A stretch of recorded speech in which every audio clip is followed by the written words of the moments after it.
What's up, guys? Welcome to natemareflix. I am Nate. You are you, and I'm in a very, very good mood because finally, we have some news about Maxxxine, the final installment in Ti West's new horror trilogy. So I have several updates for you today, actually. Before we get into the thick of everything, I would implore you to go ahead and hit like and subscribe if this is your kind of bag, because that's what we do here at natemareflix. That's how we get down. We do horror movie reviews, rankings, news, updates, breakdowns, and fan theories. So if that sounds like a good time to you, then please go ahead and hit subscribe. But man, we're going to talk about so much today with Maxxxine. We have a possible time frame for the release. We have our first image of Goth on set. We have a list of A-list celebrities that have joined the cast, and we have a rumored plot synopsis. So let's go ahead and get to it. All right, so first up, I'm gonna go ahead and throw up this image. This is our first look at Goth on the set of Maxxxine. As far as I know, this is the only image we have of anything regarding the set so far.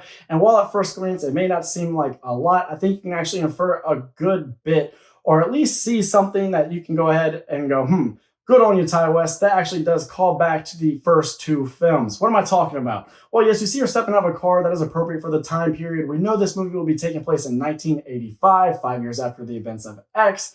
And she just looks oh so 80s. She's doing the femme fatale in denim on denim. She's got that Canadian tuxedo going, but her hair is now blonde. And that's really the key here to me. That's the thing that stands out, because Maxxxine was, of course, a redhead in X. And we know that in X, Pearl just really espoused so much disdain for blondes. Then we saw in Pearl exactly why. She felt like she missed out on her chance at stardom because she was passed up for a more all-American blonde look, if you will. So it makes sense that Maxxxine, another character who is going for stardom, I need to be famous, Wayne, would go ahead and make a cosmetic change to do something that casting directors and audiences everywhere would maybe admire more with the blonde locks. I really like that change. I really think that's an appropriate thing to throw in, and it's just a nice little touch if you ask me. So not a whole lot, nothing crazy or startling here, but you just go and you see that and go, okay, yeah. So that same attention to detail, that same tight scripting that we had in X and Pearl, we're going to go ahead and do it in Maxxxine as well. But now,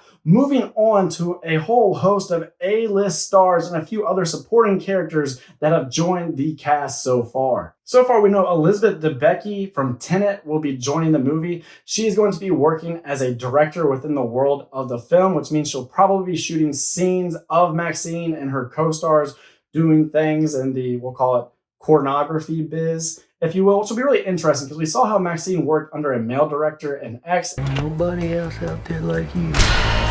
And now in the 80s, at the height of like video rental or for buy pornography, we're going to have her working alongside a woman who may be in a world that is not all that great towards women. Maybe she has producers or co-stars, male talent, things of that sort that just aren't great. And that may push Maxxxine to do something rash, and she may end up killing somebody, especially because we know that Michelle Moynihan and Bobby Cannavale are also joining this cast, and they will be portraying detectives. So you have to believe bodies have turned up, especially because we know what we're dealing with this Maxxxine character. We know what she's seen, what she's dealt with. We know what she's capable of, and we know this is a horror film. But even more interesting, not just detectives, we have a private detective in this movie, and it will be played by none other than Kevin Bacon. Now, I love Kevin Bacon. Everything is better with a little bacon, so I think this is a great ad. I can't wait to see what he is going to do. I can't wait to see if he's going to do his more genial type of approach to the role, or if this will be a more menacing Kevin Bacon. But also the fact that he's a private detective is really intriguing,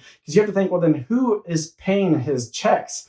Is it possibly Maxxine's father, that minister we saw on all the TV screens and X? It's got to be him, right? He's got to be worried about his estranged daughter, who's definitely not living a life that he would be okay with. And she may be on the lam. She may be a wanted person. And now he's hired Kevin Bacon to go bring her home, or maybe to bring her to justice. It'll be really interesting to see what happens there and see if Kevin Bacon gets killed in a gory way by Maxxxine.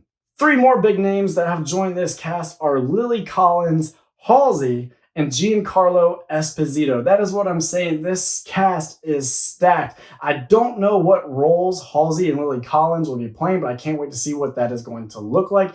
In my mind's eye, I see them as being co-stars of Maxxxine, either girls that are confidants that she really has a good bond with, kind of like she had a good rapport with Brittany Snow's character in X, or they may be frenemies or just outright nemesis, girls that are vying for, the top spot, top billing, They are rivals. They are the girls that want to be the big name actress. And so one of them or both of them may have to get Goth. You may also see one of them step up and be the foil to Maxxxine. I could see Lily Collins playing a character that comes from maybe a nicer, more wealthy background. She's kind of fallen out on good times, but still thinks she is better than everybody. I also want to know if Lily Collins will be reprising her look that she had in Pam and Tommy, to see what she's going to do with her appearance, what Halsey's going to be doing with her appearance. It's going to be very interesting to see. And then, of course, Giancarlo Esposito, everybody's favorite TV bad guy, is joining the ranks here, and he's going to be playing a seedy, greedy, sleazy agent